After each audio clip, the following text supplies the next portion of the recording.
Welcome to the third episode of Crazy Victorian Era, this time focused on the theme of sex, a highly controversial topic at the time. On the topic of sex in the Victorian era, I will make more than one video, given the vast amount of information I have found.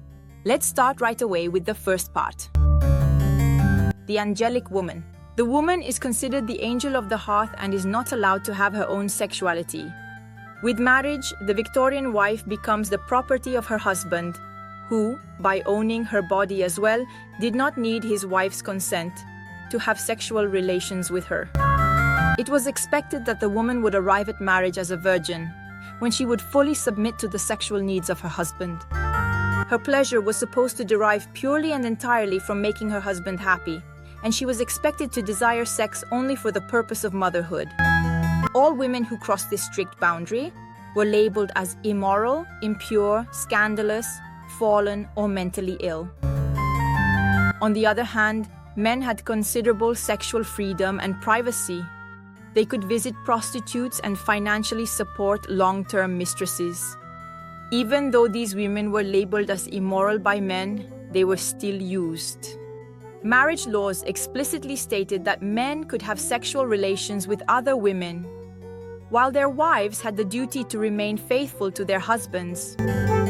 A woman would arrive on her wedding night knowing nothing at all.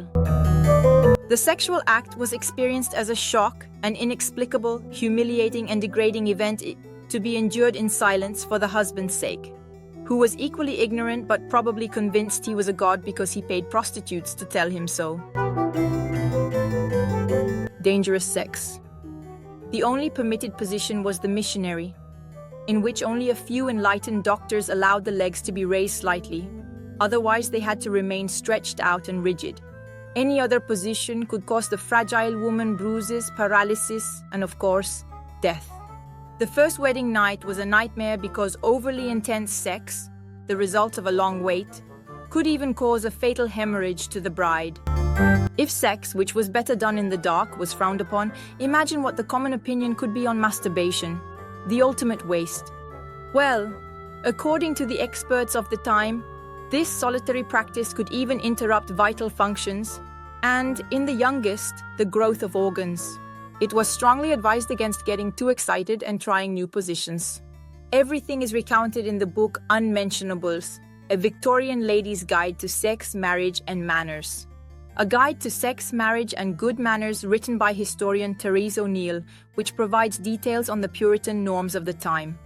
For example, having sex standing up or with legs pulled up was out of the question.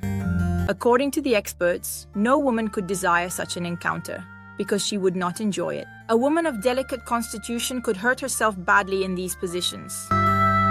Women were not supposed to have sex after a lavish meal because they risked a heart attack, nor should they do it after an evening of drinking, as children conceived by drunk parents would be born afflicted with idiocy and nervous diseases. Female pleasure. The limited medical and social knowledge of the time meant that doctors restricted themselves to giving more ethical moral advice than clinical advice on sex, ignoring the multiple functions of the female genital apparatus. The idea that there were parts of the female body exclusively useful for pleasure, such as the clitoris, was not even remotely considered. According to the ideas of the time, women experienced little or even no pleasure during sex. However, if they were able to experience it, they should not have, because it was considered sinful, inappropriate, and not at all in line with femininity. Having sex was merely an act to satisfy their men and to have children. The sinful bidet. Cleaning the intimate parts was considered an impure act, because it could lead to masturbation. If many women gave up hygiene to maintain virtue, those who chose to wash had to use a sponge soaked in cold water. The sensation of warmth would otherwise encourage masturbation. This is just a taste of how the Victorians conceived sex. For the rest, watch my upcoming videos and you'll hear some interesting things. Bye.